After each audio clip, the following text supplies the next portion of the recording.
Po 10 letih prizadevanj, da bi stara avtobusna postaja v Postojni vendarle dobila novo podobo, je zdaj tu, a ne takšna, kot bi si jo želeli. To smo mi prodajali občanom. Ledjo, to dobili smo pa čisto nekaj tretjega. Ja, zelo smo veseli, da smo dobili novo, ampak všeč pa, kolikor se pogovarjam z ljudmi, in meni ni. Tako da prvič nam barva ni všeč. Meni se zdi malo premajhna. Veste zakaj? Pa naroda je zmerom več. Mislim, videla sem tisto neko novo stvar, ampak... Vam je všeč? Kaj ne rečem?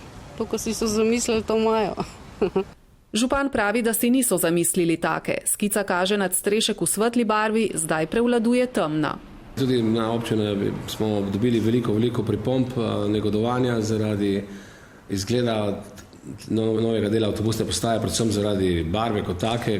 Pri investitorju, avtobusnem prevozniku Nomago, zatrjujejo, da je barvni izbor v celoti skladen z ZOPPN, ki pravi, da mora biti barva v neupadljivih zemeljskih ali sivih tonih, zato so se v kolektorju, ki postajo gradi, odločili za rjavo barvo kraške zemlje, kar bo lepo sovpadlo z bodočo ozelenitvijo in strehami okoliških hiš.